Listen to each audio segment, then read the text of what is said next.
Howdy, folks, and welcome to another day in the Milky Way. And tonight we got a great show for you with my co-host, David Null, Hawkeye Two Feathers. Welcome aboard. Greetings and blessings, everybody, and again on a Tuesday night. We hope that you are doing well, and we greet you with the love and the honor of the infinite creator, and hope that you're having a good day and that tomorrow will even be even better. Yes, always better the next day. And there's Chloe's in the house, and so is Susie Q. Awesome people, she says. She's going to get some supper. And here's Sunset Dreamer. Thank you for joining us tonight, as we got a cool show for you. I don't know if you've ever heard about the Moon-Eyed People, but I knew once I heard about it, I had to do a show on it. And it's a Cherokee legend. Now, being a Cherokee legend, it kind of makes you wonder, well, is it legend or is it the real thing? And if you haven't heard about it, it's worth a go around to check it out, Google it, YouTube it. And, there's a lot of stories out there, but we're going to give our version of it tonight and give you a little bit of what happened. And let's see, so we're going to go like this. And, the Moon-Eyed People are a fascinating legend. Can I interject something before you get cranked out here good? Okay, what's up? As a traveling storyteller myself, who semi-retired, in speaking with Koshka, who was a Tlingit legend keeper, a legend keeper is it's a true story. Mm-hmm. It's not a myth or mythological or mythology. Okay, that's a story. All right. But if you hear of someone who says a legend, that's supposed to be based on fact. Okay, not made up or a hearsay or a legend by the terms of the Alaska State Department has taken the legends of the Tlingit and made them their oral history as part of the official Alaska, history. So, so the idea, folks will automatically hear legend and think that's just made up. Yeah. There is a distinction between legend and mythology. So I wanted to kind of sort of set that out at the beginning. Okay, I'm done. Well, and the thing is once it's a legend that gets out there or a story, and it's so far back in history, especially with the Native Americans, and they had so many stories, which one you'll be reading one tonight. We wonder if it's myth or truth.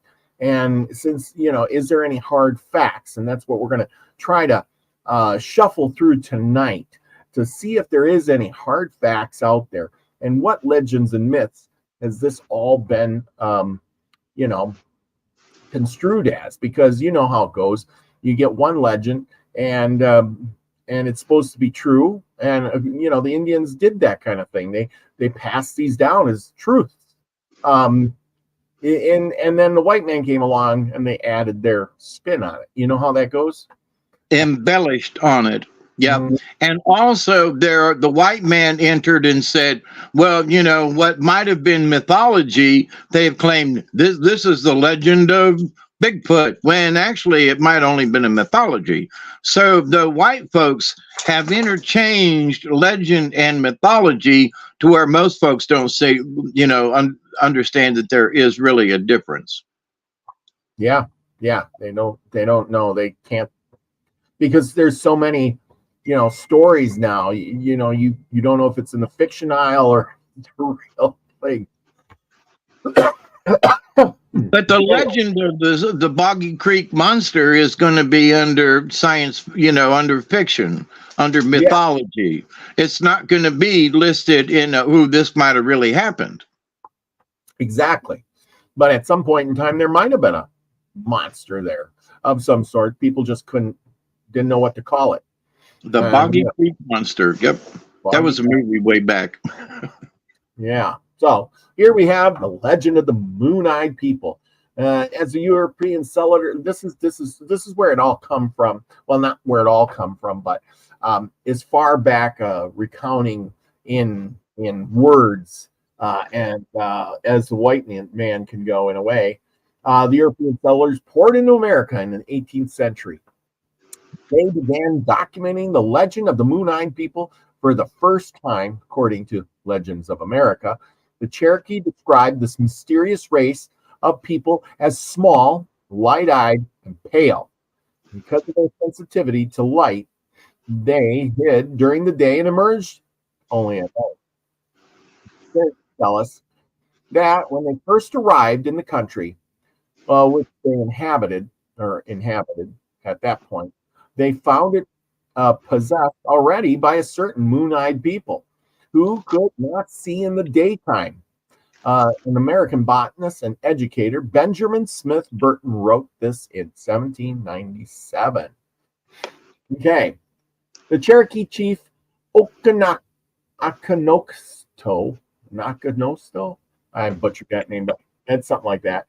He also recounted the story of moon-eyed people to the Tennessee governor, John Sevier, in 1782. This is even going back a little farther.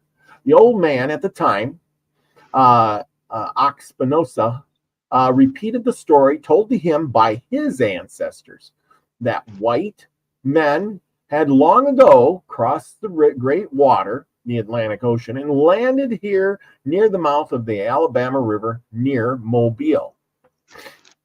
So, and that the moon people? We don't know. Burton recorded that the Cherokee had expelled these wrenches, and the North Carolina ghosts suggest that Cherokee took advantage of the moon-eyed people's intolerance for brightness by attacking them during a powerful full moon. Today, it's possible to see tales of moon-eyed people as mere myths, but some believe that the moon-eyed people really existed. They suspect that they were Europeans who came to North America in the 12th century. Well, is that true or not? Do we know? I don't know. But the story goes on long before your arrival of the European settlers. The moon-eyed people inhabited the mountains and valleys of the Appalachia region. They were said to be peaceful and reclusive. Reclusive people who preferred the solitude of the night and avoided the harsh light of the sun. These various versions of this legend, but one common thread is that the belief of the moon-eyed people, they possess special powers and knowledge and set them apart from all the other tribes and people. Of course, they were fair-skinned and they had blue eyes, and that wasn't matching. They also had beards, I guess. Some stories suggest that they were skilled craftsmen, while others claim that they had deep connections to nature and the spiritual world. We can't prove either way. Despite the supposed powers, the moon-eyed people were eventually driven from their homeland by the Cherokee, who were one of the dominant tribes, Native American tribes in the region. And the reasons for their expulsion vary depending on the version of the legend, but it is often attributed to conflicts over territory or resources. As time passed, the memory of the moon-eyed people faded into legend and myth, but the story lives on in folklore of the Appalachian region. Today, they are remembered as figures from the past, from a bygone era, whose existence continues to capture the imagination of those who hear these tales. Whether they were real or merely a product of the folklore and imagination, and the legend the moon-eyed people endures as a testament to rich cultural heritage of the southeastern United States. Well, and you got to wonder if this is all true or not. Were these Europeans the Welshmen that came over here early on? Did the Welshmen in North America? The legend of the moon-eyed people runs parallel to another legend. This one was about Welsh prince named Modoc. Egwene Modoc and his brother Richard allegedly decided to flee from Wales, that's over by England, in 1170 because of a civil war between their brothers. Sailing west, the brothers allegedly landed in North America and established a settlement. Legend states that Modoc even returned to Wales to bring more people across the Atlantic with him. And though Modoc and Herod subsequently disappeared from the historical record, their story was kept alive from the 12th century onward through Welsh stories and songs. Now, do I disagree with that? Well, no, because, in 1606, a group of white settlers even found that Welsh was so similar to the Mohicans' language that they had a Welsh-speaking member of their party, Peter Wine, act as an interpreter between the two groups. Though it's easy to dismiss some of the evidence and the coincidence, some contend that the Moon-Eyed people also left physical traces of their civilization and mysterious traces of the Moon-Eyed people. So how can we prove this? To this day, a number of strange sites exist across the Appalachian foothills, which some believe are traces of Moon-Eyed people, as Legends of America notes. One of the sites is Fort Mountain in Georgia. How close are you to Fort Mountain in Georgia? 300 miles, but I've been to Fort Mountain before. Oh, you have? Well, how Yeah. about that? You probably were there and didn't even know it. What? There, crumbling traces remain of a once mighty wall, almost 900 feet long. 12 Oh, feet. yeah, I have walked along it. Yeah, I've hiked up to the top of that hill there where they've got a sort of it's a stone tower that's there. And there's an old wall. Actually, there are two of them. One's a little further down the hill than another. But yeah, I have walked along that ancient hill. Yeah. Wow. Nice. That is cool. It's 12 feet thick and 7 feet high in some places. The wall bears a striking resemblance to European battlements. Spear even told a friend that the wall had been built by the Welsh, writing that they constructed it as a projection against the ancestors of the Cherokee, who eventually drove them from the region. And this is probably some of the stuff you've seen. This is the remains of the crumbling wall on Fort Mountain in Georgia. But if the wall on Fort Mountain was built by the Moon-Eyed people, the Welsh, they may not have anything to do with two 12th century princes.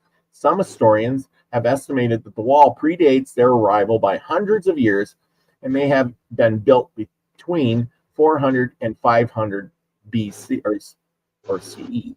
So the thing is here's this wall. This is the evidence. I think there's another picture. Oh, there's more pictures. Whether or not the statue depicts the Moon-Eyed people or if it was made by them is unclear, however. At the end of the legend of the Moon-Eyed people leaves historians with more questions than answers. Were the Cherokee stories about the pale, light-eyed people who hated sunlight mere myth?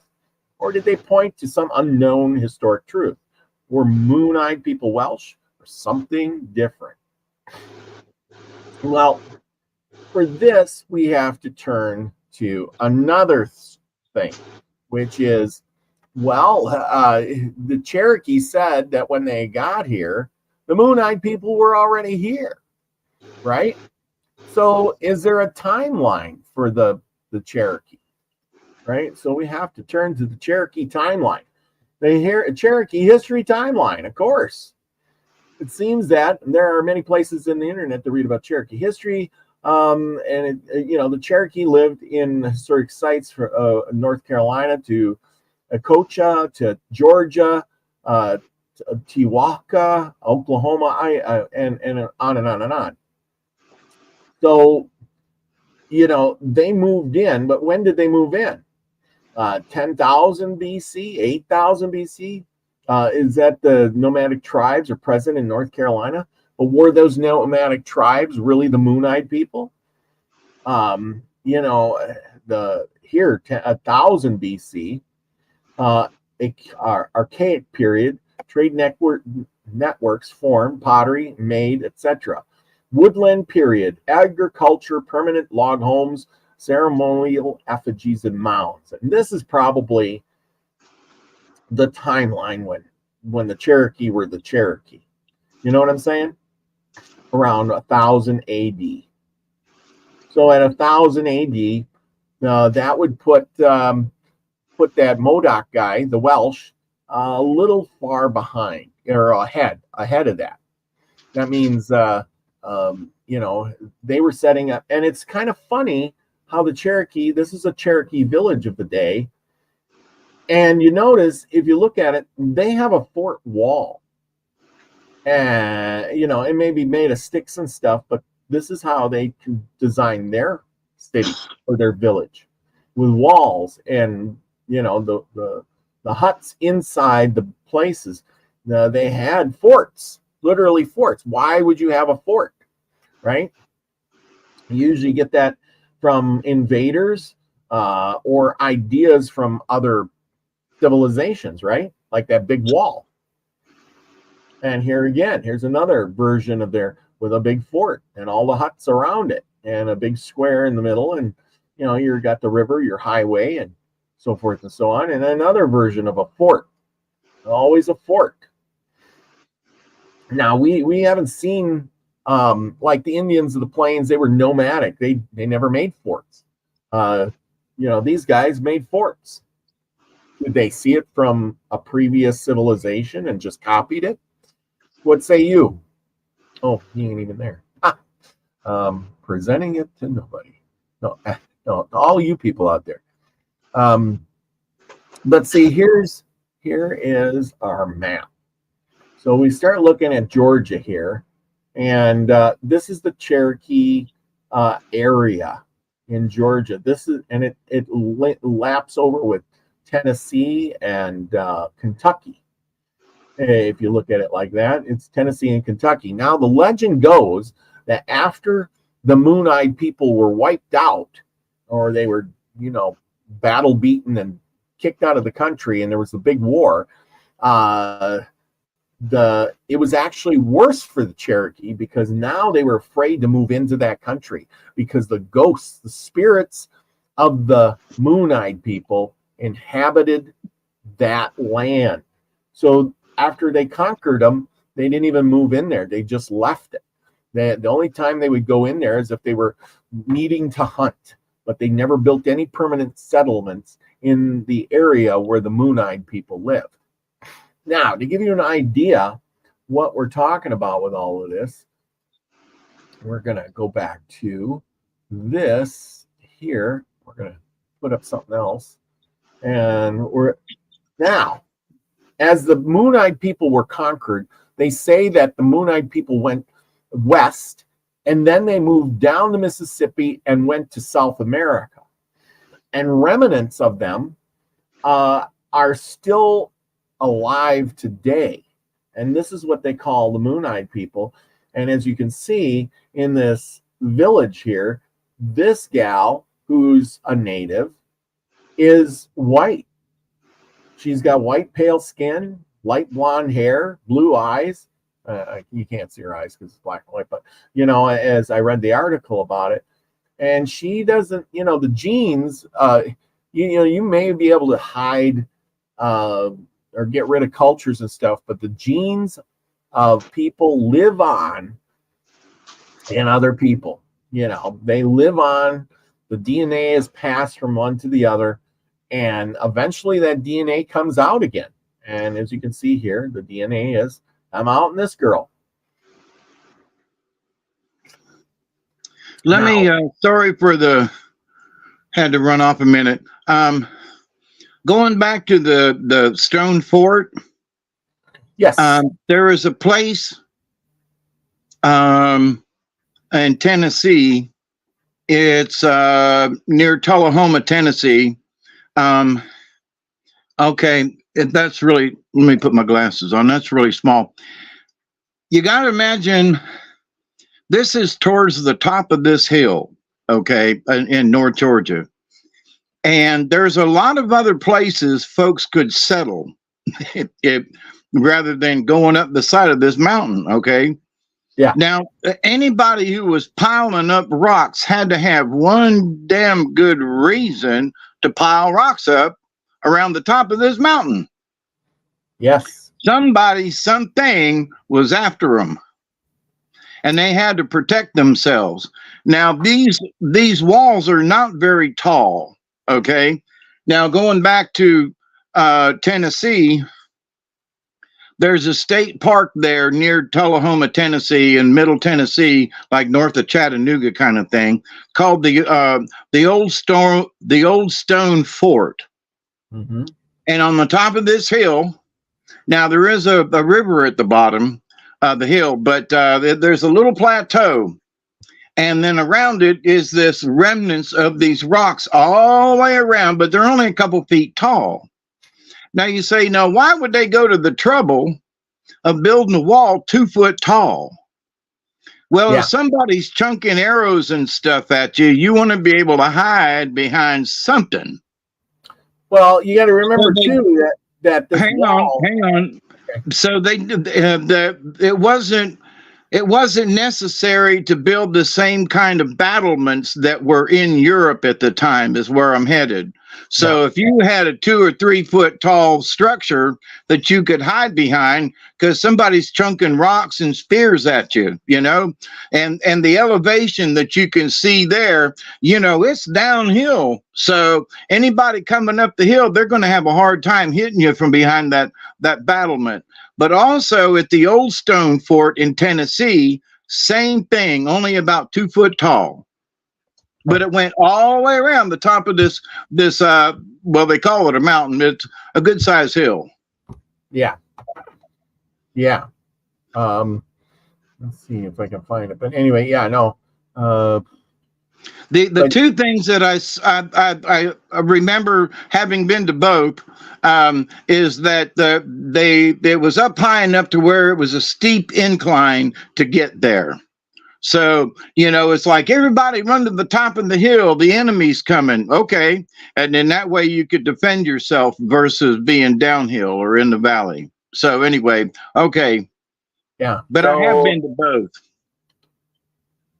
Here's the Old Stone Fort in Tennessee. And there's your walls. And it says here, Old Stone Fort is a prehistoric Native American structure in Coffee County, Tennessee, built between 80 and 550 AD. Hey, that fits the same timeline they're giving this. That's sort of where I was heading. You know, it's like there are remnants of these things up and down. And let's see, the fort in Georgia is at the end of the Appalachians. It's towards the tail end down there. The one in Tennessee is on the west side of the Appalachians, just as a reference point.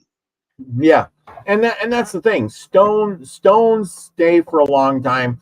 The rest of the building falls apart and trees grow up, as you can see here. But the stones, when you put them in order and you make a wall or whatever you're doing, they will outlast and endure for hundreds and hundreds of years. Even concrete melts away like water compared to stone structures. And then again, too, you know, how do we know that this stone structure isn't taller? You know, just like the other one is, you know, how do we know that, like this one here, you're saying these walls might be short, but how do we know that the dirt hasn't covered up a lot of this, you know, and the walls haven't fallen down from earthquakes or something like that? You know what I'm saying? I checked that out when I was there, and they just didn't build them very tall because they weren't necessary. Now, in places, there were 2 sets of walls really close together. And it's like, so it's almost like they had, you know, like they do in England and such, you know, is they got the wall down the hill a little ways, and that's the first line of defense. And then if it gets bad, you drop back up a line, you know? And so at the one in Georgia, as I walked around it myself, I was like, man, there seems to be 2 lines of wall, but at the stone fort, they only claim 1 wall is there. And I was like, somebody ain't doing their, you know, they ain't looked around enough, because I distinctly saw two sets of walls. Yes, yeah, I agree. I agree. See, you know, they don't want to admit a lot of things, and then that's the thing. You know, we did research about how. Remember, we talked about how the English had come over here long before and tried to, you know, map out the area. They knew that there was civilization over here. They knew the Indians were here. They knew there was land over here, and maybe, you know how it is, treacherous. Somebody said, hey, let's go over there first, get a colony set up. And they came over with their technology. But at the time when they came over and say 1008, we'll just pick a year, 1000 AD, right? The European technology and the Indian technology would have been very similar. They wouldn't have had guns. They would have had bows and arrows. They might have had some shields and armor or something like that in small ways. They would have had metal swords and stuff. But as a whole, no guns, no cannons. You know, the technology of building these stone walls is definitely like a European thing. Could it be that, you know, people did come over? It doesn't have to be the moon-eyed people. It could have been somebody else. But if they did, they would have built. This is a European style of building, correct? Yeah, I would say so. But here's the other thing. You know, with all the years that we've heard of the natives, you know, fighting each other and running here and there, you know, if they built up a battlement of some sort, they were lucky. You know, some of them were into putting up, you know, wood stakes around, and, you know, but as far as, you know, working with a bunch of rocks and stuff, they weren't really into that at all, because that, like we've said, that's too permanent of a structure. When they were, you know, a lot of them were nomadic type, moving around. So, but also, where'd they get the idea to stack up the rock? You know, somebody had to like put that in their head. You know, if you build a wall around here, your enemies won't come get you. Well, but who were the enemies? And having seen, been to Fort Mountain up there in Georgia, when you get up there and you look around and you go, why did the Indians want to come up here and build a fort? I mean, there's all these other places downhill. What you know, what was the good of putting something up here? Now they've got the tower that's up there now came about during the Civil War. I can understand that, because it's one of the tallest little mountains there in the area, and you can see for a long way off. But you know, but why would Native Americans 1,000 years ago want to build a wall? You know, I mean, it just the idea of it, you know? Well, yeah, and I can understand a wall, but like I showed, maybe you were up and gone at the moment, but I did show this is what Native Americans were building. They did build walls, but they build them out of wood because it's available. You got to clear the land to build your houses anyway, so you build a wall out of wood.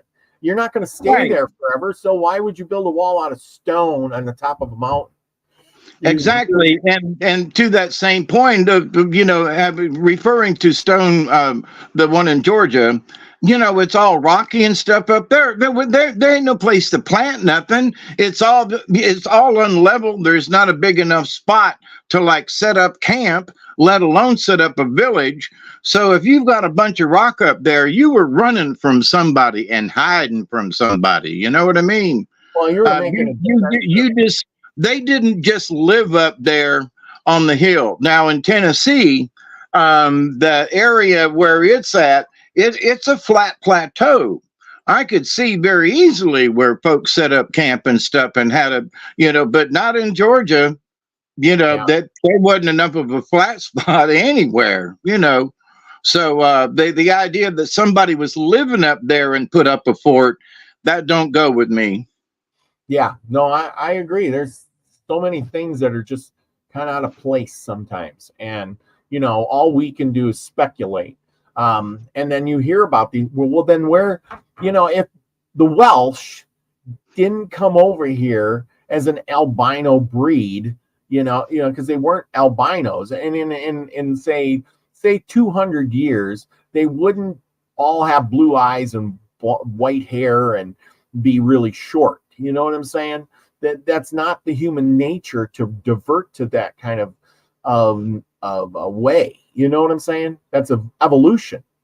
And you know as well as I do, there's a lot of people who've succumbed to different circumstances, and they didn't have evolution happen to them, right? Right. Well, and the whales went outside, for crying out loud. How did they sail across the ocean? How did they get there? They had to have been outside. So the idea that maybe that they were the Welsh, a lot of them were coal miners and steel miners and that kind of thing. So they might have gotten it that these folks worked underground. Yeah. Now there are a lot of stuff they found in Cades Cove, which is on the Tennessee side of the Great Smoky Mountains, kind of thing, up in there in Tennessee. In one of the old houses there, they found a cave system up underneath that goes through the Cherokee. Through Cherokee National Refuge up there in Appalachia, but there are cave systems all up through there that all kinds of stuff used to live in the mountains and probably still does. And that there were stories that I think I've mentioned it a time or two, in that in the old days, the old and crippled, they took them into some of these caves that are now secret. And where the young bucks would come down to Florida and go fishing, and then bring foods and stuff up along the Thick Pen Trail that's about a mile from here. And so, but folks said, "Oh, well, that's just a myth," until they found one of the openings, and now they were like, "Shh, let's not tell anybody." But a whole bunch of cave systems. So, with that said, who's to say who lived in them tunnels before the Cherokee moved in? Yeah, well, that's the thing. Did the Moonite people live there? And then, but see, this is just the age-old story. As you can see, I got another picture here. Okay, and what made them Moonite? Yeah, well, exactly. What made them Moonite? Because they lived in the caves. But that's an evolution thing. Their eyes were. They said. The story goes that their eyes were blue, they couldn't see well, and they were very short. And, so, but that doesn't sounds like an alien to me. Well, yeah, or a different breed of people, sounds like an alien to me. Well, yeah, but I'm just saying is we have short-sightedness in our minds, that we can't comprehend another human race. Like saying, it'd be like going to Africa and going, "Oh my God, all the people over here are dark skinned. Oh my gosh, they got fuzzy looking hair and oh my gosh, look at some of them are black. Oh my gosh, this is a strange. They must be aliens." No, you would think that though if you've never seen one. But we discount that because we know better now. We know that those are native people that live in those areas, and the Europeans were more white, the Indians were reddish, and so forth and so on. But then you come across an area where, oh my gosh, everybody's got pale skin and blue eyes, and you go, they must be aliens. And I'm thinking, well, how do we know that wasn't the dominant class of people until the Indians came and took over? Just like right, okay, so here's this timeline. The natives came, the Cherokee came, right? They settled in this part of Georgia, right? This was their area. Maybe I got a better map of this.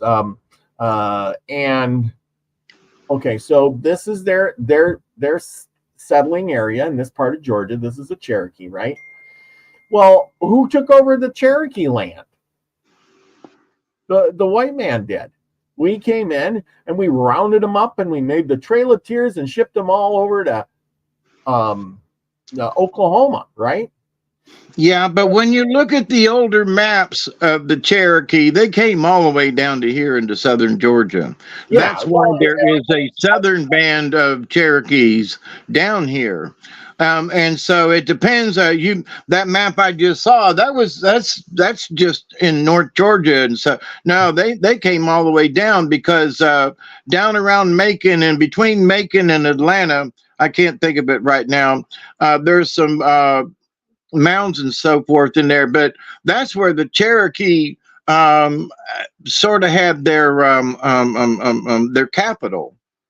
Yeah, With and further south than what that map shows is what I was saying. Oh, okay, even more than this one, huh?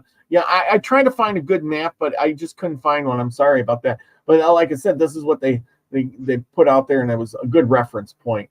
But you're right. The Cherokee owned a big chunk of land. They came up from somewhere else. They came up from the south.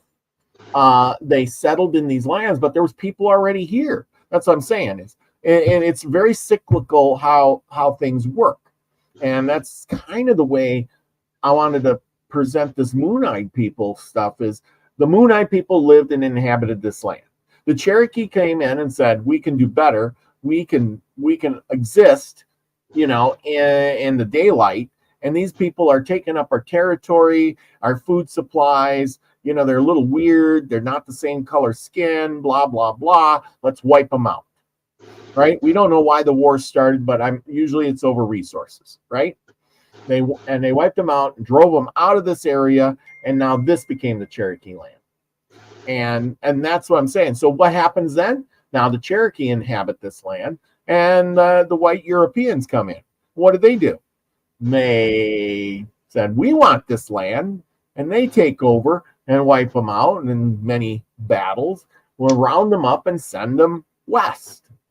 And eventually, someday, some other country or some other people will come in and they will do the same thing to us. And it's about resources and people. I mean, it might be a China thing or a Russia thing or who knows what thing will Mexican happen. thing. The Mexican thing.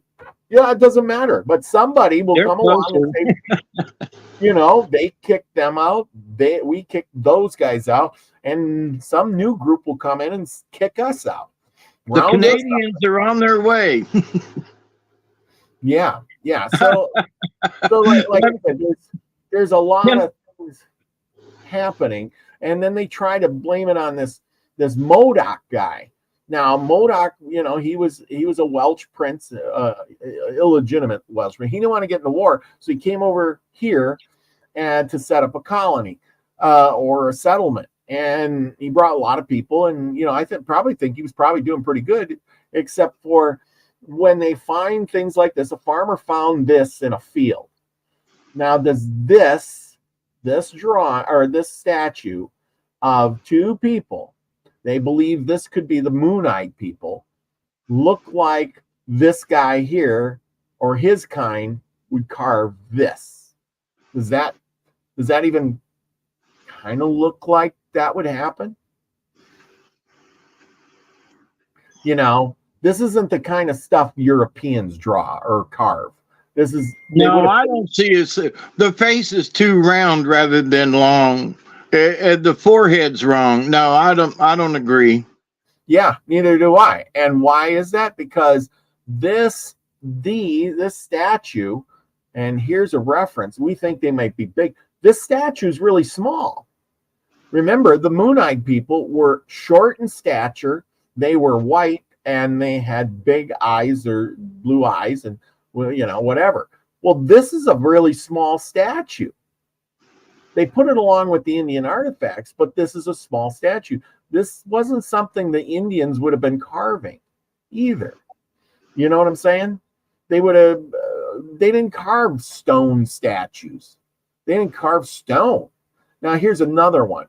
You'll love this one here. This is another statue that they found that just doesn't fit the narrative. Now, does that look like Indians? Stone or wood? Is a stone. Oh, see, they didn't do that kind of mess. Yeah, but you I notice, mean, the out west, they a lot of the pictographs and stuff like that were in stone. A lot of it was in sandstone, which is really easy to carve. yeah. Well, So, but the Cherokee along the Appalachian area were not known for that type of pictograph.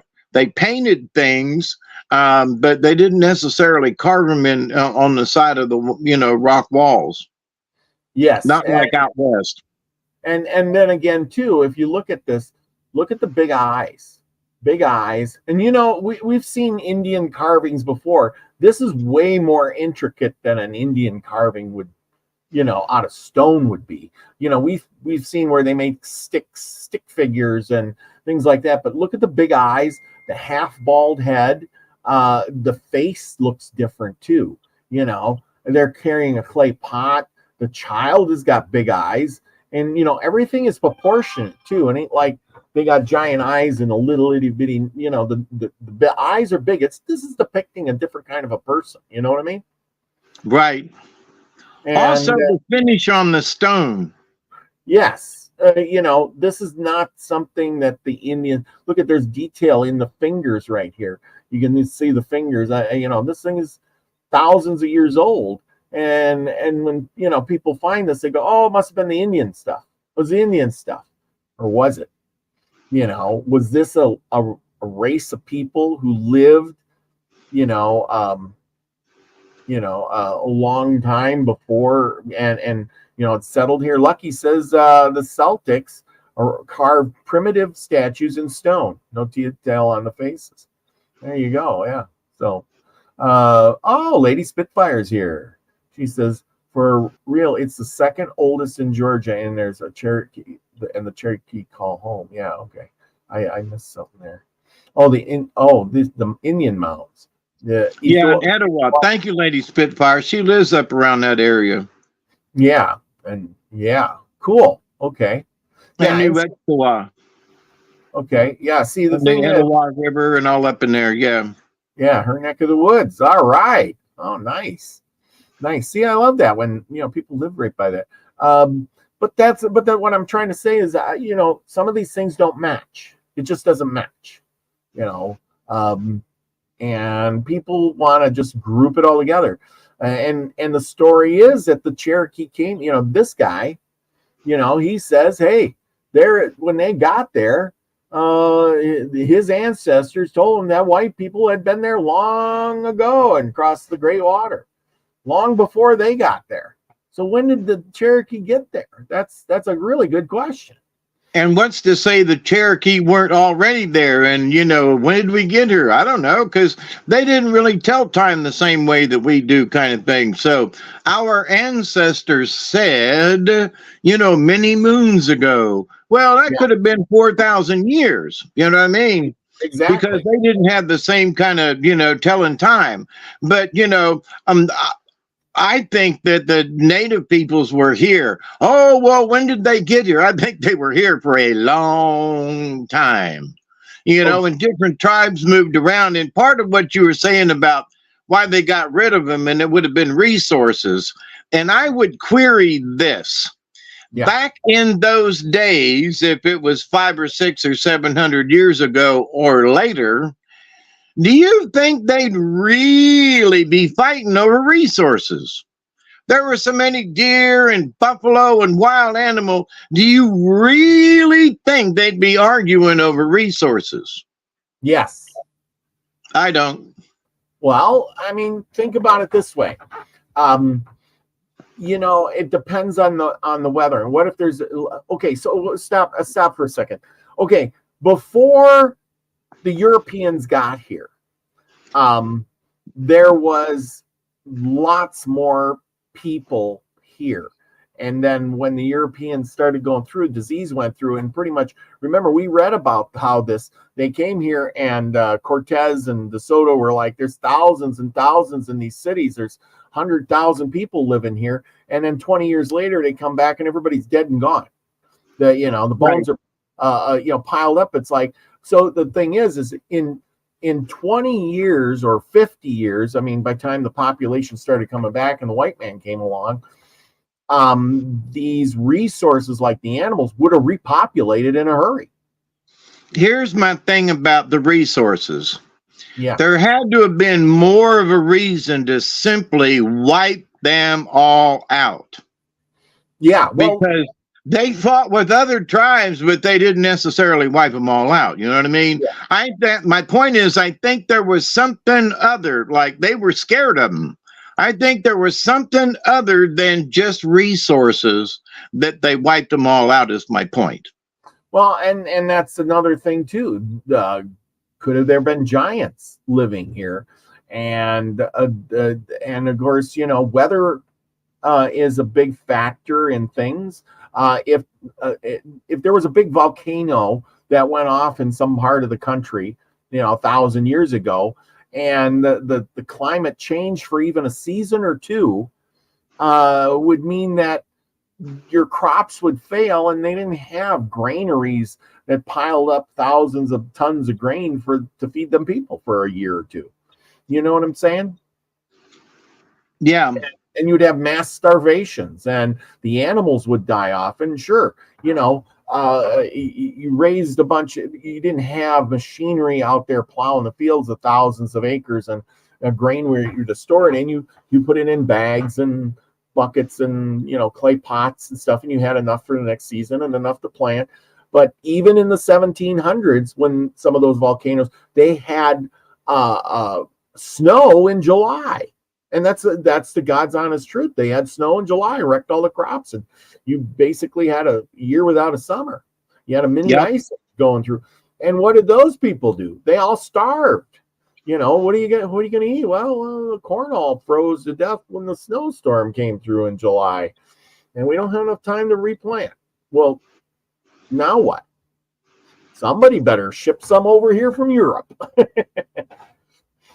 And or you better had enough for 2 years. There's a lot of what ifs. You know what I'm saying? That could right, man. Part of my, you know, I'm gonna be contrary with some of what the experts say, because they, you know, they make up some of these things and it's go, where did you get your information? Well, you know, it's pure speculation on our part. Well, it's speculation, then why didn't you say that at the top of this? This is pure speculation. Blah, blah, blah, blah, blah, blah, blah. No, they tell you all about it first, make you believe it, and then you go, you know, this is based on, you know, speculation. Yeah, because they really and don't it's like proof.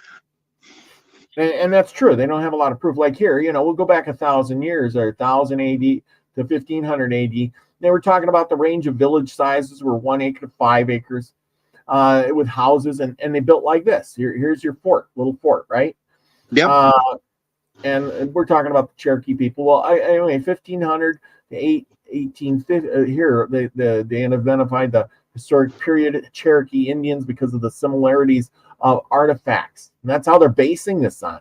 Styles, houses, village structure, burial patterns. And this is how they're basing these people on. I mean, which you're right, speculation. You know, the stuff in Tennessee matches up with the stuff in Georgia. Well, that must have been the same culture. You know, I mean, well, maybe they just traded for that pot, you know, 2 years ago, and then they died off and left the pot there, you know. And until the white man got here, you're right, there wasn't really any records. And when they did get here, look at here, the Old Town is the first major Cherokee village in 1450. And then here, all of a sudden, it makes this big jump. DeSoto of Spain enters Cherokee country, supposedly one of the first whites, or the first, seen by the tribe. However, written descriptions of the tribe by the Spanish note a wide range of colors in the tribe, from Negro to light-skinned and fair, according to Moino and Pardo in 1567. So you know, when you got everything from black people or to light-skinned people, that's a mixing of culture. You not agree? You know, And here's the thing, from down in Jamaica and so forth, those are darker skinned folk and those are islands. So, the people in the Pacific, they went thousands of miles between tiny little islands and tiny little boats.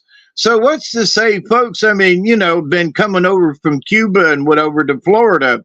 So, what's to say, folks didn't just from the islands now, Puerto Rico and, down there, what's to say they didn't come over to Florida and go, woo, a big island, and they migrated north or sailed north. What it was, somebody said they sailed into Mobile Bay. Well, how'd they know where Mobile Bay was? You got to sail all the way around the tip of Florida to get there. There ain't no shortcuts. You got to go all the way around and back up to get to where Mobile Bay is, to the Alabama River. So, how'd they know that? Yeah, well, I agree. I mean, how'd they know that? Don't know how they knew it. Why didn't they go up the river along the East Coast is my point. A lot of rivers they could have went up, but they somehow ended up in Mobile Bay. What? Somebody had a map. Somebody had a map. They knew the directions. That's my point. Yeah. Oh, well, but see here, this is where things go. See, DeSoto came through in 1540, right? And here he is talking about all the Indians, and we read about it, and he described that there was thousands of them. A village had thousands of, there were thousands of these, and village after village after village. Well, then trading between the Cherokees and the English settlement begins, and guess what? 1684 treaties, and all of a sudden, 1697 smallpox epidemic again, because we know that they had some before once these guys got here in 1540. But the small wiped and among the Cherokees and wiped the most of them out. And so there wasn't much left, and then they had to recover. And the ones that lived, well, they lived. And then of course now you're in the 1700s, and the white man's here, and they're taking things over and so forth. And the white man is also taking over the history. Yes. Because they didn't know what was going on before the white man got there. Well, exactly. And they're just from the point where DeSoto comes is where the records start. That's my point. Yep. Yeah. And of course, whatever they wrote down is all we got to really go by. And of course, look at here. In the 1700s, the British government defined 5 Cherokee groups. And then, of course, they name these groups and where they live, and they're mapping things out. And of course, then there's wars, another war, uprisings. The Cherokee they have another treaty, and this is when the country is really getting established here, because we've done this between the 16 and 1700s. It was kind of a, the Indians and the white man were pretty equal, but then all of a sudden the white man's getting muskets and guns and saying, and they're shipping more people over here by the boatload, which, is wiping the Indians out. And again, in 1738, another smallpox epidemic kills 25 to 50% of Cherokee population. And this is what I was saying before is these epidemics come through and wipe out half the population. And when you wipe out that many people, the land rejuvenates itself. The buildings aren't maintained. The animals, nobody's eating them. Nobody's shooting and hunting them. They multiply and multiply fast. It takes another 20 years to get another population of people going. And the animals populate every year. Right. Yeah. Very, and so I think that's kind of what happened. There was a lot of Indians. An epidemic ran through, and by the time the white people showed up, there was more deer and animals than they could shake a stick at. Because remember when we talked about the first people that came to Plymouth Rock and the Pilgrims and all of that, and during the winter, the Indians were doing very good. They were starving. There wasn't many deer out there to hunt. And why was that? Because there was a lot of Indians hunting the deer. There's a lot of Indians on the coast. They were fishing and hunting, and they were starving because there was very few deer.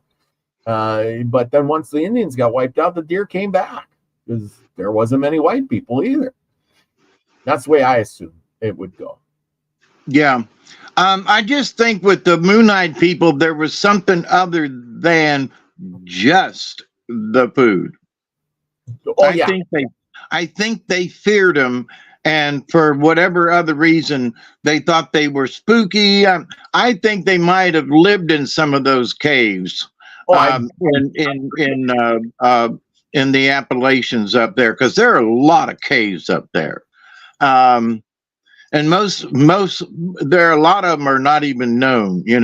There's one up in North Georgia in that little triangle up there, South Carolina, North Carolina. That's like they found this hole in the side of a mountain, and it's like 450 feet straight down, into this huge cavern. And that's within the last 40, 50 years they found that, so it's something else. Also, I wonder sometimes, because having listened to stories about the little people and of dwarves and that kind of thing, that the Cherokee folks have a tendency to discuss. And so I'm wondering if possibly the Moon-eyed folks were maybe somehow attached with a fairy group, or, but anyway, so go ahead. No, I agree, because if you've seen a short guy with a beard and or maybe a child, and they're running into a cave, it's something that you wouldn't recognize. You might, you use your imagination to justify what it would have been. And there are folks up there in the mountains that still believe in dwarves and fairies and things and stuff. So, Yeah. I know. I totally agree. I totally agree with that. Well, like I said, it's quite the thing. Richard says, pygmies and hobbits. Pygmies and hobbits. Yeah, and it might be. Exactly. It might be. It is a fascinating tale. We can only speculate about. Like I said, there's the people. There's proof yet that there's this gene that's going through in certain areas where these Moon-eyed people might have moved to. They have an extraordinary amount of what do you call it? White. What do they call? Got a lot of white people in them. Yeah, well, but I mean, they'll have this abnormality of being born white, much higher than any other group. You mean albino? Albino, that's the word I'm thinking of. Albino. There you go. Thank you. It was on I knew it started with the A, and I'm like, we just can't get that out. Albinoism, and the thing is it's I forget what the percentage was for normal groups, right? But it's like 110% higher in certain groups where the Moon-eyed people might have gone to, especially in South America, in some of these smaller villages where you shouldn't have this albinoism at such a high rate when everybody else is dark skinned. Where did this gene come out of? You know what I'm saying? Right. So and how did that happen? It's kind of weird. So was it King Modoc Prince Modoc who came here and made these statues and left behind his legacy or not? I don't think so. I think it was farther, up. He was too far up the timeline.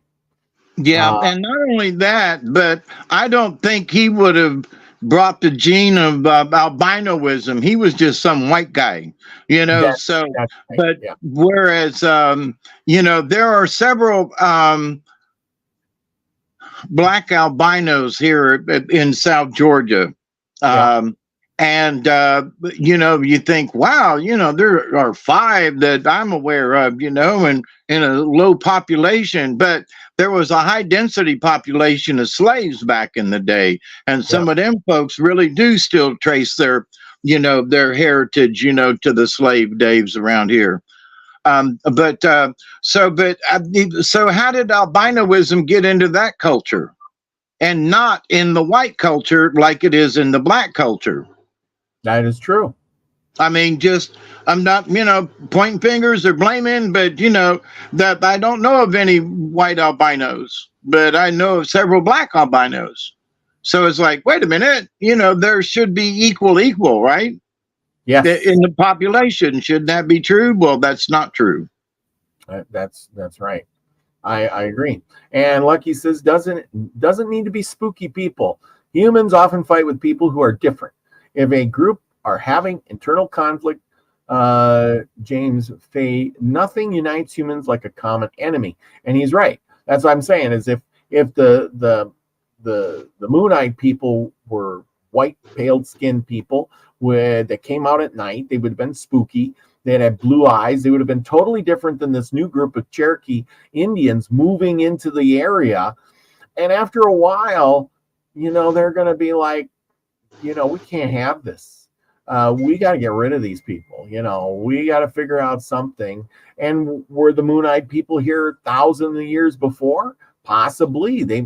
Maybe they just couldn't populate as much or as fast because they had to live in caves. Limited space means limited people. I mean, you only got so many tunnels, so many caves, right? Some of them caves are really freaking big. Even if you have a big cave, you still have to have crops and food, which you can't grow in a cave. Well, I agree with that. And back in those days, especially up in the mountains, it's kind of hard to plant something up there. You got to be down in the valley-ish. You got to have some level land to plant stuff, You can't, grow stuff on some rocky crag somewhere. You can some things, but not to a great extent. So, yeah, absolutely. Yeah, but sort of like I agree with Lucky in that I think that there was something else. They didn't like them. They got scared, and that's why they killed every damn one of them. Just like they did the giants, they killed every damn one of them. Why? Because they didn't like them. They were afraid of them, and they killed them all. Yep. They hunted them down, and like I said, here you got remnants of. We know that the Indians did not build things with rocks. They didn't, especially on top of a mountain. They were more practical.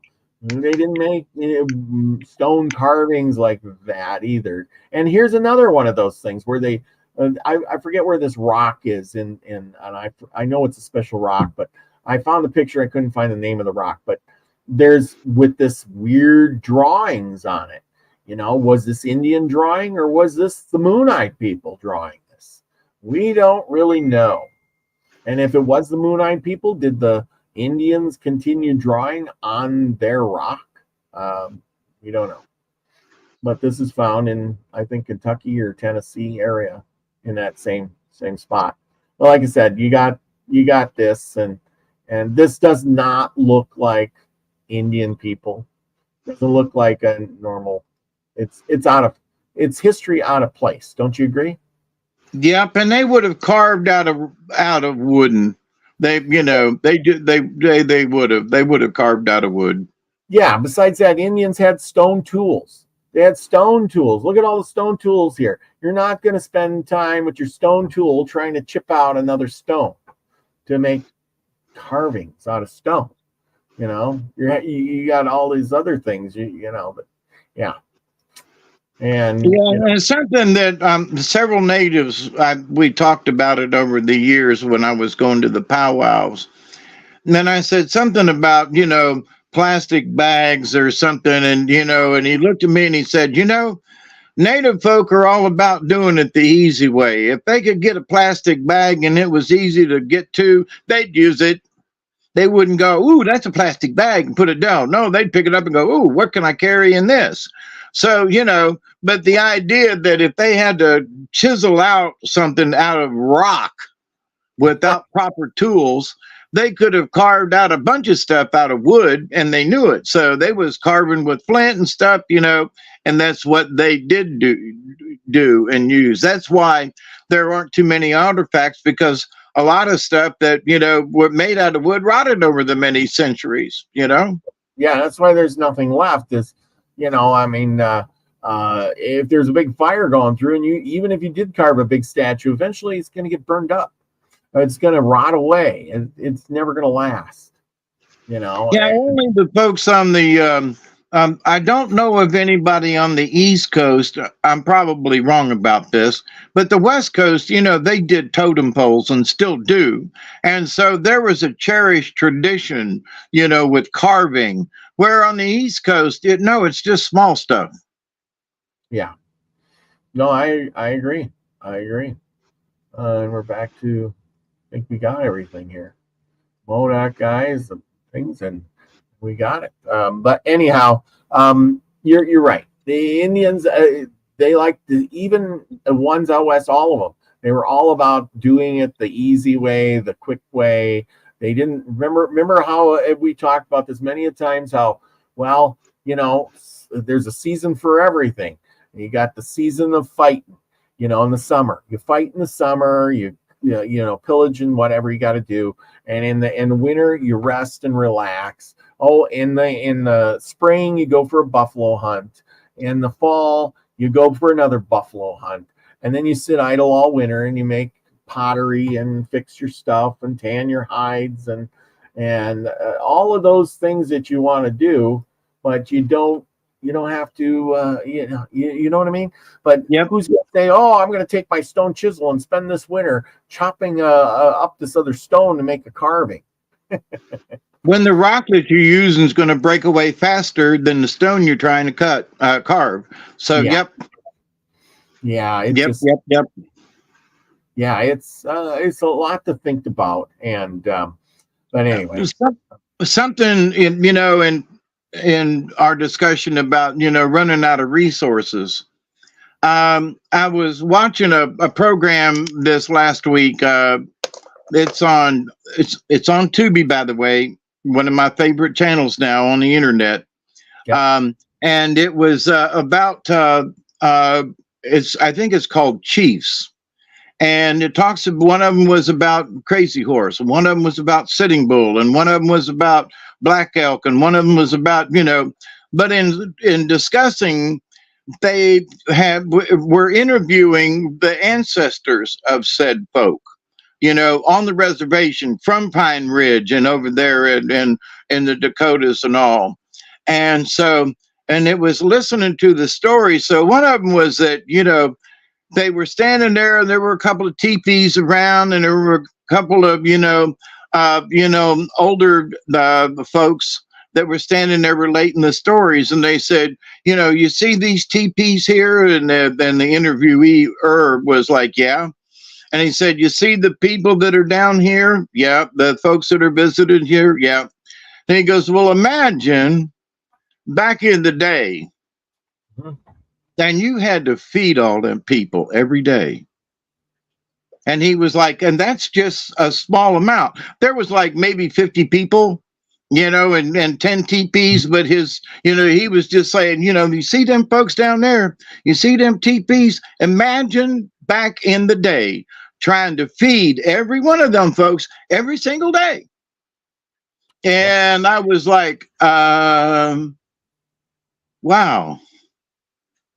You think about it and you go, woo, and you think about it and, this and that. But, when he said that, the two older guys looked at each other, goes, yeah, that must have been one heck of a time, eh, brother? And it was like, wow, to just let them few people down there in a couple of teepees, how hard would it be to feed them all? How hard would it be to feed just a family of 4? Let alone, 50 people or more, and he was talking about how many thousands of people showed up for the the Custer thing and all of that, and think about how much they had to shoot, kill, skin, and otherwise to feed them thousands of people. And I was like, oh my God, really, I mean, for some reason it clicked in more than it ever clicked before, that they really didn't have it very easy. They really had to work at it back then. And that was my point about all the natives that were here at the point before the white man came. And, I mean, we read about them where, they had thousands of people. The one chief in Florida, as Cortez or whatever, DeSoto came through, and thousands of people there. And in his army was the thousands, and he defeated them, And okay, so even if there wasn't, say there was only, it was a little exaggerated, and there was only, say, 2,000 soldiers, right? Warriors or whatever. Well, that means there's another families for each one of them, and so forth and so on. And you're talking a tribe there at that point of maybe 4,000 or 5,000 people. Well, they got, like you said, they got to eat every day. They got to grow crops for those people. They have to hunt for those people. And obviously, they're not raising buffalo in the backyard or deer or elk or something. They're out hunting, and the more you hunt, the farther you have to go out to hunt, and farther and farther and farther to get more and more and more game. You know what I'm saying? Oh yeah, and here at south of Tallahassee, they came up into the Apalachicola River, DeSoto and all, and there are different landmarks and parks and things down here in Florida, and also up here in Georgia, where they made their trek up, from the coast. So yeah, DeSoto. What's the other one's name that you named? Cortez and DeSoto. Cortez.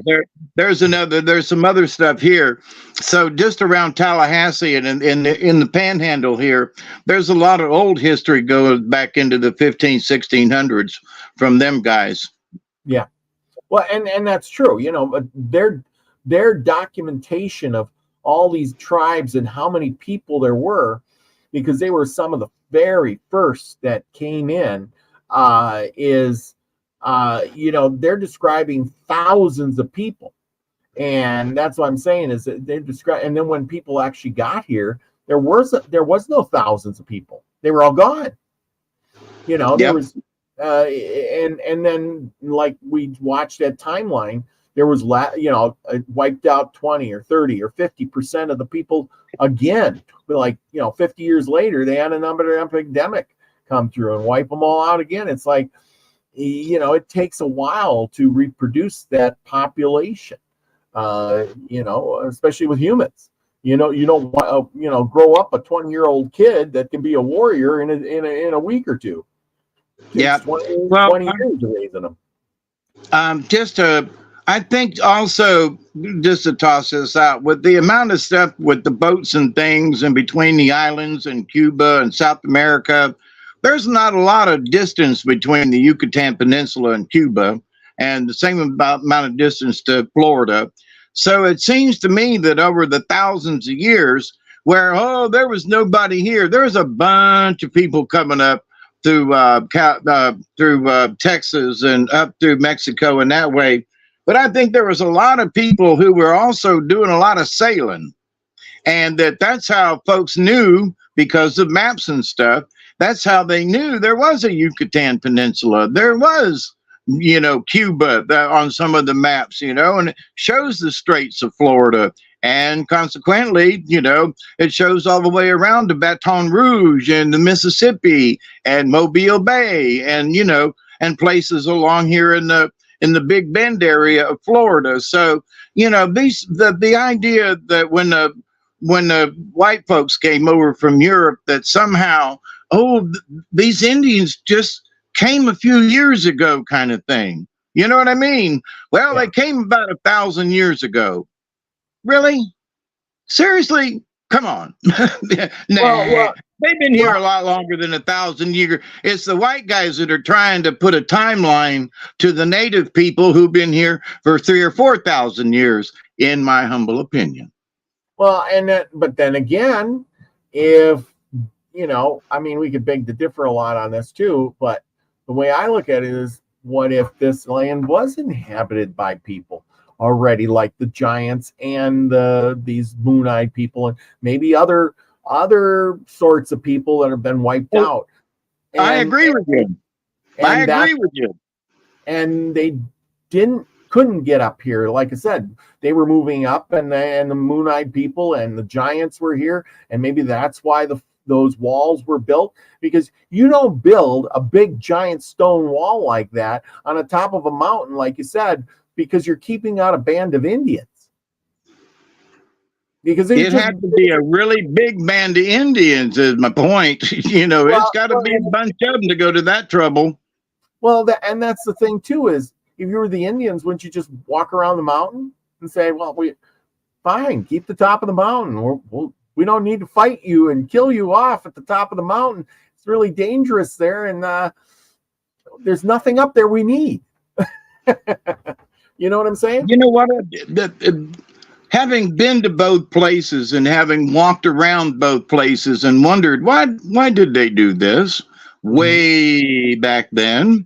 Yeah. And I think it was a status in a way that, look, we are fortified. We have built this thing, and we're secure within these boundaries. Mm-hmm. And it's something about boundaries. And if you were the attacker coming up the mountain, I'm thinking of the one in Georgia. It's pretty steep. You can tell by the picture that you showed. It's a pretty good incline. And so they ain't just casually strolling up this hill. They're climbing, Yeah. And so it's like you climb up and you see that there's this wall going all the way around. And so you flank to the right and there's still a wall. Mm-hmm. And you flank a little more to the right and there's still a wall. So that could be intimidating regardless of how tall it is, in that somebody's hiding up there, So from somebody that's going to attack you, you'd be, well, wait a minute. But again, I would say from the one in Tennessee and Georgia, there must have been a bunch of something attacking. I'm saying there was a bunch of something. Exactly. No, I agree. And that's what I'm saying, is that if the Indians said, if that chief said, when we came here, yeah, he might have been talking about a legend that was passed down 1,000 years, but even so, 1,000 years is a long time. And but he's literally saying this land was inhabited by somebody else and we had to take it over. Maybe it wasn't a whole lot of people, or maybe it was, a race of people who had more technology at the time, or more people, and they got wiped out or something. The one from Tennessee, that it was BCE. Yeah. So that's more than 2,000 years ago. So more than 2,000 years ago in Tennessee, why are they building a wall for whatever reason are they building a wall? Those are ancient, not supposed to be anybody here. They're supposed to be dumb savages, but now they have constructed these stone walls on the top of hills, mountains. Exactly. And it just goes to prove, even throughout history, that you don't have to be, the smarter you get, the worse you are off. Look at the Romans. They had it made. They were the superior bunch. And then the barbarians came in and took over Rome and beat them out. And why? Because, they got lazy. They got laxed. It was a bad time. Even though they had more advanced technology and they had the things, didn't matter. And that's could be the whole thing, is these people could have been more advanced, but then they got lazy, and the barbarians, the new group of Indians, came through, and they didn't know how to fight them, or couldn't fight them. You know what I'm saying? Yeah, and that's sort of where I was saying, I think there was a lot more boatmanship going on in the Gulf of Mexico, and that there was a lot more trade and things that we have knowledge of, or records of, and that would mean that, black people coming up. That would mean, the Redskins from Mexico coming up. And that would mean different populations of people coming to America where, nobody came until the Europeans got here. And I just think that's hogwash. Yeah. Yeah, I agree. Okay. There's a whole lot more stuff going on here in America than people ever try to give America credit for. Just a bunch of damn savages. Nobody knew anything. And we were just a bunch of idiots. And I think, quite frankly, 2,000 years of a population of peoples to leave nothing behind. That's what sort of the Native Americans are all about, to leave nothing, leave nothing behind. Leave nothing permanent, So that's one of the reasons why I don't see them building stone walls, because they didn't believe, the religiously, they don't want to leave anything behind. They don't want to mar, Mother Earth. They want to leave it as it is, One reason for moving around. They didn't want to stay in one place too long, but anyway, because there's no history and everything is just a legend, that, the Moon-eyed people, I do think at some point existed, because the Cherokee would not have talked about them. Okay. Yes. If they made up a story, they would tell you that. But because they're in their history, there are legends, stories about them. That's what I believe. Okay. Because if they're going to make up something, they tell you. But I don't think this was made up. No, I agree. I think there's always, regardless, there might have been a little here and there, but for the most part, the core of the story is the truth. Otherwise it wouldn't have kept getting passed down. Right? Right. And it would have been passed down in a different way. And it's also pretty simple. It would be passed down like a story about like Coyote and the Rabbit, or it would have been passed down, something like that, versus and we killed them all. Yeah. Oh yeah. Yeah. See here, F. Kitty's got it right. There were probably peoples like the Moon-eyed people that were remnants that rode through those catastrophes from older populations. And she's got a point there. Catastrophes, the Ice Age. Maybe they were from pre-Ice Age and they survived by living in caves so long, over 1,000 years or better, that their eyes did hurt from the sun and they could only come out at night. Yes, go ahead. And I want to really throw a monkey wrench into it. Yeah. There's a lady in Cashiers, North Carolina, that's just north of Georgia and South Carolina, right up in that tri-state area. And she has been recording UFOs going in and out of the mountains up there for the last 30 years. And there are ancients up there that talk about, oh yeah, we got stuff flying in and out of the mountains up here all the time. So I would very much speculate that the wide-eyed, moon-eyed people that were short could very well have been aliens, because the mountains are still being visited by these people right now to this day. And this lady takes pictures of them, and she's got a website and everything. And I've been on and off following her for years. So the fact that she's still alive and still doing it, like, cheers. And I've been up in that area. And there's some strange stuff that goes on up there in that area of the country. Wow. So, but it could very well be, he's talking about aliens again. No, seriously now, that could have been something like that. Would have been, not only did, they live in the mountain and they had moon eyes, what, big to me would imply bigger eyes. And also at night. So if they came from outer space, they would, kind of, stay away out of the brightness of the daylight. All that makes sense too. Mm-hmm. And the reason they wiped them out was like, no, sorry, we don't like wherever you came from.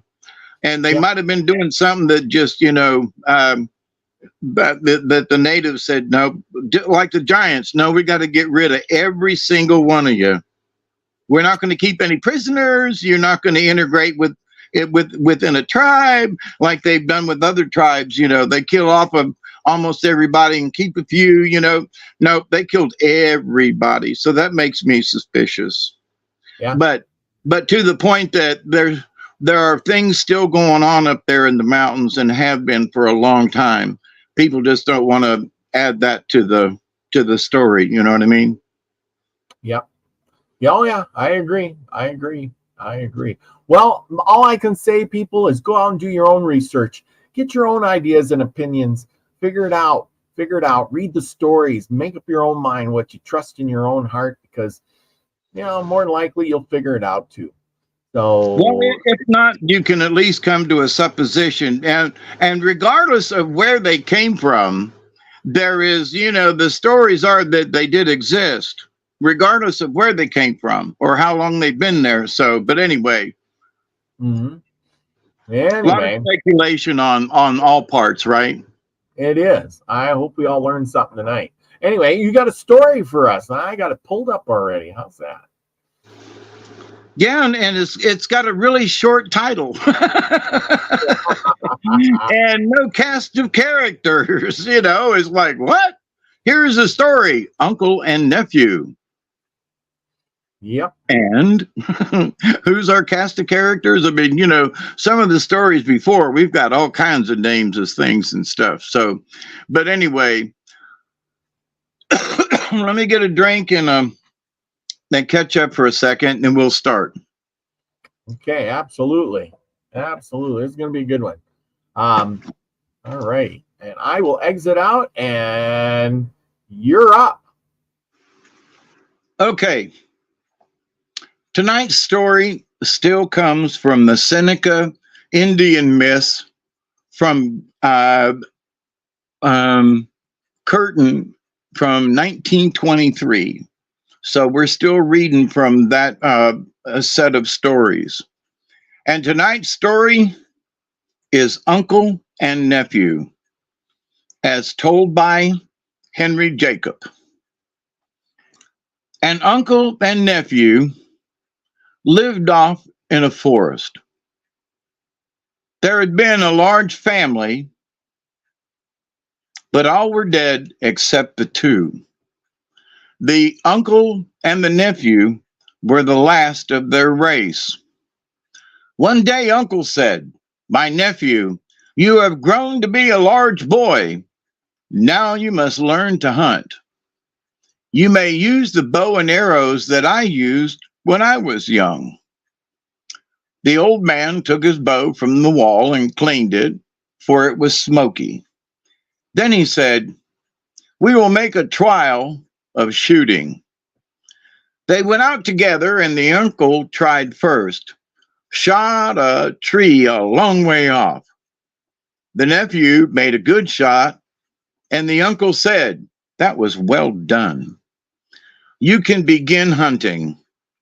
You must hunt between sunrise and sunset, and always keep on the sunny side. Never go north."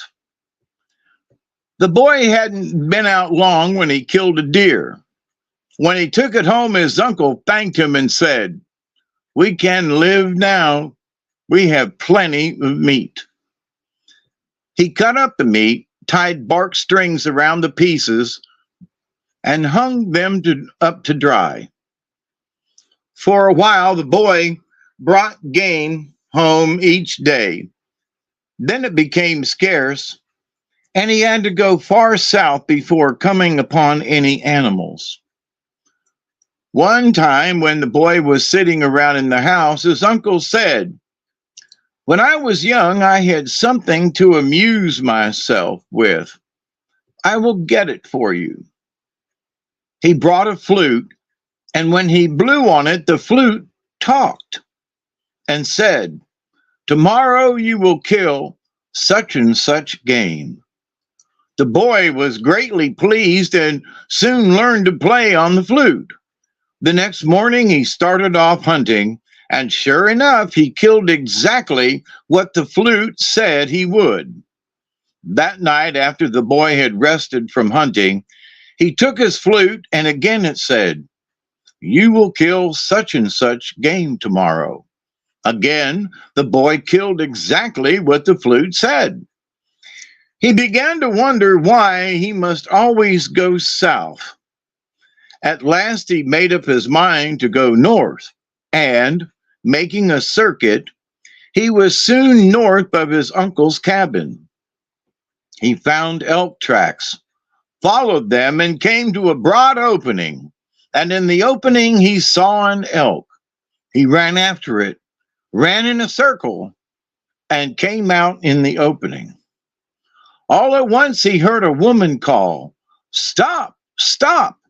But he ran on full speed after the elk, and again he came out in the opening. A second time the woman called, "Stop, stop! Wait and rest." Looking around, the boy saw that the woman was sitting on a fallen tree. She called, "Come and sit down. I know you are tired. When you have rested, you can chase the elk." He sat down near her, and soon his head was on her knees. The boy had very long hair, so long that he kept it tied up, for when he let it down, it swept the ground. Now he tied one of his hairs to a root on the ground. After a while, he fell asleep. The woman put him in a basket, swung the basket on her back, and started off on a run. Then she rose in the air and ran very fast. The hair stretched till it could stretch no longer. Then it pulled them back to the place they started from. The woman said to herself, "There is witchcraft about this boy. I will try again." The boy wakened. Again, she searched in his hair till he closed his eyes. Then she asked, "Are you asleep?" "I am not asleep," said the boy. After a while, she asked again, "Are you asleep?" He didn't answer. He was asleep. The woman put him in the basket, swung it onto her back, ran a while, then rose in the air. When she had gone a long distance, she came down by the bank of a river, roused the boy, and asked, "Do you know this place?" "I know it. My uncle and I used to come here to fish." He had never been there. He wanted to deceive the woman. Again she put him to sleep, and again she rose in the air. When she had gone a long distance, she came down on an island, shook the boy, roused him, and said, "Do you know this place?" "I know it. My uncle and I used to come here." Again she put him to sleep, and again she rose in the air. This time she carried him to the edge of a ravine that was so deep that the tops of the tallest trees that grew in it could not be seen. She put the basket down on the very edge of the cliff, turned it over, and the boy went headlong into the ravine. He fell slowly, for he had power. He came to the ground unhurt, but he could find no way of escape. The sides of the ravine were like a wall. The uncle waited and waited. At last he said to himself, "It is late. Something must have happened. My nephew is not coming home. I must find out what the trouble is." He took the flute down and saw that the mouthpiece was bloody. Then he said, "They have beaten my poor nephew. Trouble has come to him." As there wasn't much blood, he thought, maybe he will free himself and come back. The nephew lay down among the rocks in the deep blind ravine, and tried to sleep, but could not. All at once, he heard a great bird coming. As it swept past him, it caught a mouthful of flesh out of his arm. He spat on his arm, rubbed it, and cured it. When the bird had been gone a while, he heard it coming again, and as it flew past, it took a second bite out of his arm. He spat on the arm, rubbed it, and cured it. When daylight came, the boy stood up and, looking around, saw the bones and skeletons on either side, and one man just alive. He said to himself, I suppose I shall die here, just as these men have died. That morning, the uncle looked at the flute, and seeing that there was more blood on it than before, he gave up. His nephew is lost. In despair, he sat down and cried, meanwhile scattering ashes over his head and shoulders. The second night, the bird flew past twice, each time taking a piece of flesh out of the boy's arm. When the bird had gone, the boy fell asleep and dreamed. In his dream, he heard an old grandson, I have come to help you. You think you are going to die, but you are not. Just at sunrise, you will vomit. If you vomit up something that looks like a hemlock leaf, you may know that you are going to escape from here. Pick up the leaf, stick it in the ground, and sing. As you sing, the leaf will become a tree. Sit on one of the limbs and keep on singing. The tree will grow till it reaches the top of the cliff, then jump off and run.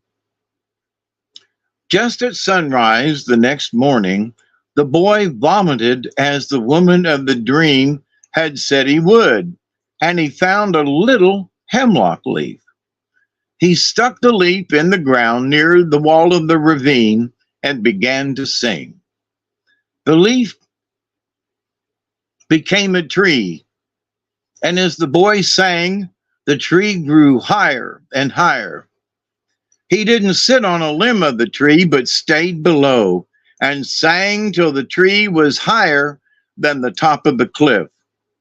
And going to a great hickory tree, which stood near, he pushed it and called out, Rise up and run, or the tree will fall on you. The bones became living men, and the men sprang up and ran away from the tree. Two of them had unequal legs. Each had a leg that belonged to the other. The boy said to the crowd, Now you must follow me up this tree to the bank above. You must not look back. If you do, you will fall. The limbs of the tree were near together like a ladder, and the men climbed easily. The two men, with one leg short and one leg long, were behind. After climbing quite a distance, one of them looked back to see how high up he was. Right away, he turned to bones, and the bones rattled through the limbs of the tree, fell to the ground. Now there was but one man with uneven legs. He went on till near the top of the cliff, and then he looked back. Right away he turned to bones, and the bones, rattling through the branches of the tree, fell to the ground. When the boy was some distance away from the cliff, he said to the men who were with him, Stay here while I go and bring the woman who has done all this mischief. She has a mother who is a wizard. We will punish them both. He started off and hadn't gone far when he came to the house of the woman who had deceived him. He sat down by her and said, I have come. Soon her mother came in and said, I am glad my son-in-law has come. That night, the young man heard the old woman groaning. She crawled out of bed on her hands and knees and rolled around on the ground. He took a corn pounder, struck her, and said, Mother-in-law, wake up and tell us your dream. She stood up and said, I dreamed that my son-in-law must kill the 2 white otters that are in the lake. Go to sleep, said the young man. I will do that tomorrow. The woman went back to her blankets. In the morning, she said, You must kill the 2 white otters in the lake and bring them home before the door stops shaking after you have slammed it in going out. If you don't, something bad will happen. The young man tied one of his long hairs to the door and, unknown to his mother-in-law, kept pulling it to make the door tremble. He reached the bank of the lake and called to the otters. They came in sight. He threw a round stone, which he had in his pocket, at one of the otters and killed it. Great waves rose up and rushed towards him. The second otter came near on the top of a wave. He threw the second stone and killed the second otter. Then the waves went back. When the young man came to the house, he called out, Here, mother-in-law, are your 2 otters. Where? Asked she. Where? The 2 otters were her brothers. The young man's uncle thought he was dead, and often he sat in front of the fire and with a handful of ashes in each hand, held his hands above his head and let the ashes fall over his hair and face. At night, he often heard someone coming. Then a voice called out, Uncle, I have come. The old man jumped up, brushed off the ashes, went to the door and opened it, only to find a fox or an owl. At last he made up his mind not to be deceived again. The night after the otters were killed, the old woman groaned and rolled around on the ground. The young man hit her with the corn pounder. She woke up and said, I dreamed that my son-in-law must kill the bird on the top of the tall tree. Go to sleep, mother-in-law. I will do that in the morning. In the morning, she said, if you get back after the door that you slam in going out, stop swinging, something bad will happen. The young man fixed the door as before, and going to the tall tree, saw on the very top a black eagle. He drew his bow. The first arrow that he sent went almost to the top of the tree, but was driven back by the power of the eagle. He sent a second arrow. It struck the eagle in the heart and brought it to the ground. The young man picked up the bird and ran to the house. When he came, he called out, Mother-in-law, here is your eagle. Whoa, said she. The eagle was her third brother and had always fed on men killed by his sister and nieces. Come outside, said the young man to his wife. When she was outside, he fastened up the house, walked around it and said, I want this house to turn to stone. And immediately it was stone. The old woman and the 3 of her daughters were inside. They cried out, Have pity on us! Have pity on us!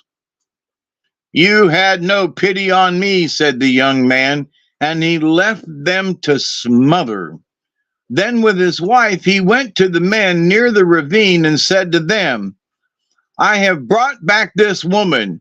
She is the one who threw us over the precipice to die in the ravine.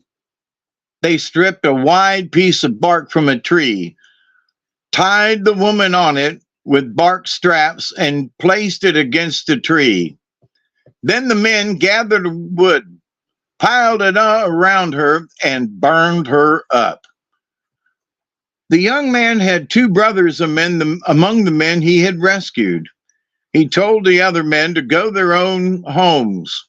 Then, with his brothers, he went to his uncle's house. When near, they heard the old man crying. They listened. He stopped crying and began to sing. 10 summers I will mourn for him. The door was fastened. The young man called out, Uncle, I have come. Let me in. Be off, answered the old man. You have deceived me times enough. The nephew begged to be let in, said he had his brothers with him. Be off, cried the uncle. Then he relented, made a hole in the skin door, and said, Put your arm in. I will see if you are my nephew. The young man put his arm through the hole. The old man tied it to the door with a bark string, and then he opened the door cautiously. Then he saw his nephew. He cried out, Wait till I clean up a little. He brushed off the ashes.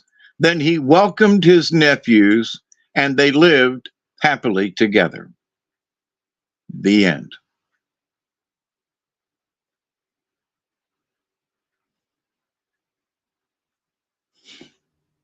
And there we go. Diggity dog. They finally lived happily ever after. We don't get too many happily ever afters, do we? Yeah, and as I was reading it, I was like, wait a minute, how did he get married? Oh, uncle's house. I don't know. But also something that I've noticed is that in most of the stories that we've read, is that for whatever the reason, nobody ever went north. You could go east, west, south, but nobody ever went north. Have you noticed that? Yeah, come to think of it. So he was told to go south, but he circled around. And a lot of the other stories, is you can go anywhere you want to, but don't go north, So it's some of the stories back in the day were that the giants lived in the north, and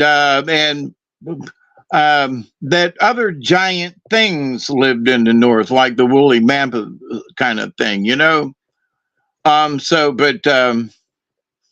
it's just interesting with all the stories that we've read. They all have don't go north for whatever reason. And sometimes they tell you why not to go north. Well, there's an old woman that lives up there. There's something, beware, don't go north. But a lot of them just say, don't go north and don't give a reason. Yeah. So, But anyway, I just thought that was interesting. It is really interesting. Oh, I never thought of that. They always got to go these different directions, but maybe there's something to that. Well, I think something to it, like I said, was that there are creatures and monsters. The giants lived in the north, and so it's like whether they did or not, but the story goes, But they don't, like I said, they're in some of the stories, they don't tell us why they don't go north. They just don't go. They just don't want to go there. Yeah, I guess you hit on something. Go figure. Go So, but figure. anyway, with all the things that we study, and and so some of the things is like, after a while we're like, well, wait a minute, these stories do say go south or something, or wonder why, and other folks, would not make those types of observations, maybe. Mm-hmm. Hmm. Interesting. Interesting. Yeah. Like I said, it's see, this is all the neat stuff you find out. Well, we do all this legwork for you, people. You're getting the raw deal here. And you get to hang out with us at, and for many of you, you have been listening to the stories as I've been telling them. So it's like, so what is the reason? I mean, I don't know, but I mean, so the curiosity is with all the things that we've learned. Wonder what was up with the North, Oh. F. Kitty says, was there any stories with salt in them? I don't know. There was? Yes, but there was been only like one that I remember, and it had something to do with finding salt or something. But yeah, there was a story a ways back that had salt in it, but not many that I've only, and I can't tell you which one. I just know that yes, I did tell us, read a story with salt in it. It's a salty one. I gotta make some kind of joke. Yeah, we got assaulted by it. Yeah, I know. That was a really bad one. So I'm pulling a couple of cards, and at the moment there's 3. Okay. And interesting, they're all upside down. Mm-hmm. But of course, that doesn't mean that it's negative. It's just that they're upside down. But eagle, number 1. And then we've got dolphin, which hasn't been out in a while. And also dog. So dog? Here we go, my dog. Like forever. Yeah, when was the last time we had eagle? We've had hawk a few times. When was the last time we had dolphin? We've had whale a couple of times. When was the last? We've had wolf. We've had coyote. But when was the last time we had dog? So interesting that we have some newbies on the block. You know what I mean? That is kind of a thing. Yeah. Yeah, she says salt being critical to humans has always been a trade base. Well, this is true. So yep. Anyway, I'll have to look up some of this stuff. Maybe there is some more stories or something. I did receive a new book in the mail the other day, and I can't wait to go through it. It's called American Indian Legends. It was really nice. It even came in this cool inserted box that fits over the book. One of those kind of books, like it's got the special case, and it's got all kinds of stuff and legends, and it's really pretty. It's real good shape. You can see that. Yeah. So there we go. That's a nice book. But anyway, I got to go through that. Maybe there'll be some cool stuff in there. Maybe a salty story. You get it? Yep. Well, there was also, I mentioned earlier when, some of them Cherokee might have been living in the caves and so forth up in the mountains, while the young men went to the oceans. And there's a lot of history of at least folks being down here during the winter months, fishing and so forth. And so and carrying it back up to the Carolinas. Now, whether or not they were hiding in the mountains, but they did do the trade, and they did come down here to fish. And at the same time, they had ways of drying salt water. And so they made like these saltwater kind of basins kind of thing. And when the tide go out, and they dried it and collected it and, and then refined it in ways. But so, yeah, while they were while they were catching fish and drying it out, they were also gathering salt from the ocean. So by the way, so anyway, so eagle is the first in the book, and it's spirit. Eagle medicine is the power of the Great Spirit, the connection to the divine. It is the ability to live in the realm of spirit and yet remain connected and balanced with the realm of the earth.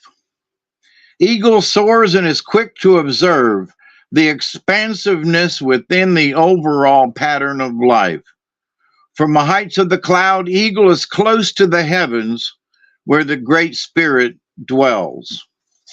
That was upside down.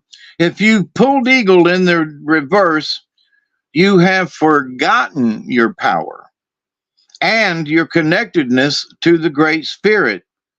You may have failed to recognize the light that is always available for those who seek illumination. You may have forgotten. Heal your broken wings with love. Loving yourself as you are loved by the Great Spirit is the lesson which the contrary eagle brings. So heal your wings, my friends. On some level, eagle is telling you to seek higher ground on which to build your nest.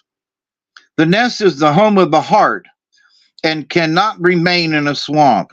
If your nest is in a swamp, this may be connected to your belief that your wings are clipped by the impossibility in your present status. Eagle's nest is high in the mountains where the air is clear. It may be your time for a vision quest so that you can commune with the Great Spirit. The next one in here is dolphin. So, upside down eagle, have you forgotten? Have you been grounded? Can you not see around, or, are you not, have you lost your connectedness with the Great Spirit? And I know in this time there are folks who have. So, ground yourself, but mend your broken wings and fly. Dolphin is manna. Dolphin speaks to us of the breath of life. The only thing that humans cannot go without for more than a few minutes is air. We can live without water and food for days, but oxygen is the source of our substance and sustenance. Within the breath, we encounter the rhythm of energy that all life emits.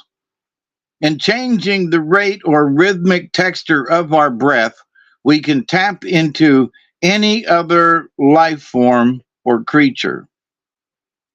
They want me to read that again. In changing the rate or rhythmic texture of our breath, we can tap into any other life form or creature. That's interesting. This is a very easy way to connect with the divine energy coming from the Great Spirit, as well as with your own personal rhythms, breathing. Now, dolphin was upside down as well. If dolphin appears reversed, know that you are forgetting to breathe. A lot of forgetting here. You may be under stress and your body may need manna. You may be starving your cells and organs no matter how many vitamins you are taking. Your natural cycles may be fouling up. Pay close attention to your health and your feelings. If you are on edge or just tense all the time, take time to relax and breathe the life force into your muscles. Focus on releasing the old breath at the bottom of your lungs and refilling your respiratory system with regenerative manna. Then exhale from the chest to the belly, allowing your body to totally relax as you breathe out. Another message of contrary dolphin is that many signals are carried through the universal tides or waves, and you may be failing to use your own sonar. To detect these wave patterns, you may need to realign yourself with natural rhythms within your own body. Then it is necessary to use the dolphin breath to connect to the universal awareness and signals. Dolphin says to dive deeply into the water, to play by the coral reefs, and to discover the beauty of the rhythm of breath. Not a bad one. So, and here's dog upside down, number 14. That's interesting. Eagle was the number 1 card. The dolphin is the number 40 card. And the dog card is number 14. But with the 1 and the 4, anyway, that's 14 in another way. Actually, it's 41. But anyway, dog upside down, 14. It's the 2 numbers. Anyway, that's interesting.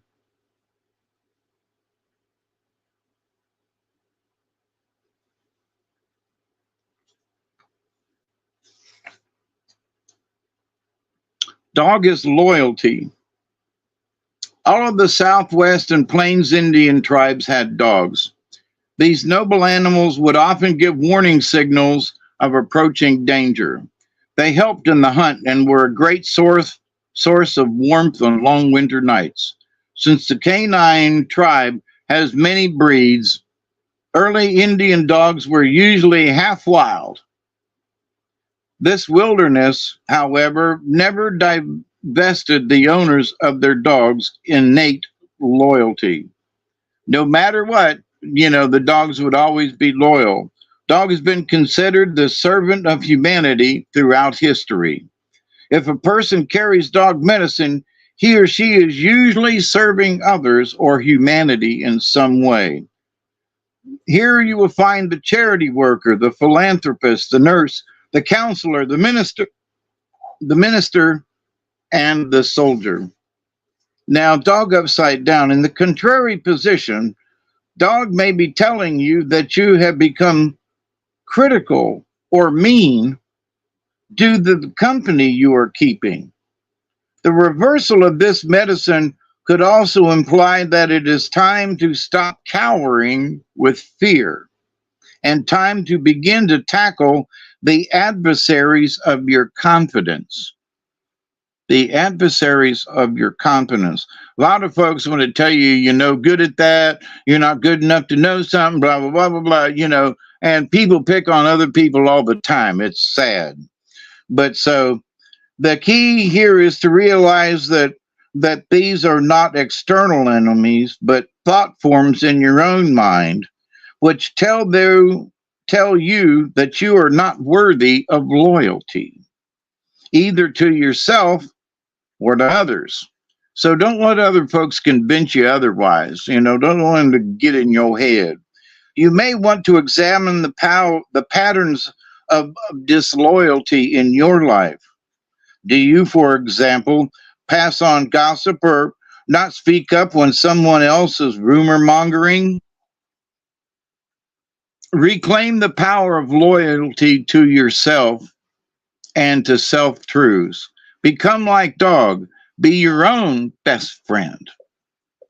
Interesting. So all of these 3 cards are telling you to lift up yourself. Get out of your, phase. If you're having too much trouble, then ask the dolphin and breathe in, and make sure that are you being loyal to yourself? That's a good one. A lot of people want to sell out. Well, I'm going to do this, and that ain't how they truly are. They sell out their own loyalty, and a lot of folks don't even know that they're doing it. So there's our cards.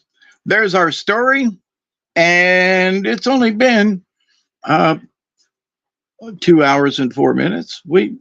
Pretty good. It's pretty good. Kind of pulled it together after a long winded conversation in between about stuff, but you know, it was relative, you know, at least I think so, about the stone walls and so forth. And if any of you are in Tennessee or in North Georgia, you know, it's a pretty spot up there at Fort Mountain State Park up there.